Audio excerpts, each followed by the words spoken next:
ஏற்கனவே இதை பற்றி நான் சொல்லி இருக்கிறேன். அமித்ஷா அவர்கள் மட்டும்தான் திரும்ப திரும்ப கூட்டணி ஆட்சி என்ற கருத்தை சொல்லி வருகிறார். இதுவரையில் அதிமுக தலைவர், அவருடைய பொதுச் செயலாளர் திரு எடப்பாடி பழனிசாமி அவர்கள் எந்த கருத்தையுமே சொல்லாமல் மௌனம் காக்கிறார் என்று குறிப்பிட்டிருந்தேன். தற்போது அவர் அதற்கு விடையளித்திருக்கிறார்.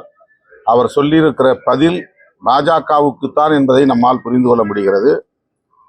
கூட்டணி ஆட்சி இங்கு இல்லை, அதிமுக அதற்கு உடன்படாது என்கிற விடையை பாஜகவினருக்குத்தான் சொல்லியிருக்கிறார் என்பதை எளிதாக புரிந்து கொள்ள முடிகிறது.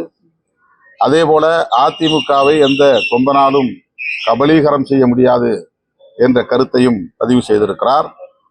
கபலீகரம் செய்வதற்கு யார் முயற்சிக்கிறார்கள் என்பதையும் அவர் தெளிவுபடுத்த வேண்டும். அதிமுகவை திமுக தலைமையிலான கட்சிகள் கபலீகரம் செய்ய முயற்சிக்க வாய்ப்பில்லை. அப்படி ஒரு முயற்சி மேற்கொள்ளவும் முடியாது. கூட இருக்கிற கட்சிகளால் மட்டும்தான் விழுங்கி செரிக்கிற முயற்சியை மேற்கொள்ள முடியும்.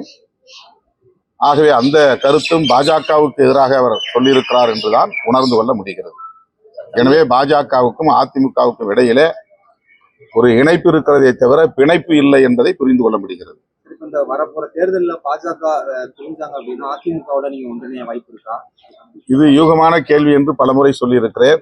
அப்படி ஒரு நிலை வருகிற போது கேள்வி எழுப்புங்கள், பதில் சொல்லுகிறேன். செய்திகளை உடனுக்குடன் தெரிந்து கொள்ள கீழ்கண்ட கேபிள் மற்றும் டிடிஎச் நெட்வொர்க்குகளில் எம்நாடு செய்தி தொலைக்காட்சியை காணுங்கள். பாதகம் செய்பவரை கண்டால் நாம் பயம் கொள்ளலாகாது பாப்பா. மோதி மிதித்து விடு பாப்பா, அவர் முகத்தில் உமிழ்ந்து விடு பாப்பா. அண்மை செய்திகளை உடனுக்குடன் தெரிந்து கொள்ள இணைந்திருங்கள் எம்நாடு தொலைக்காட்சியுடன்.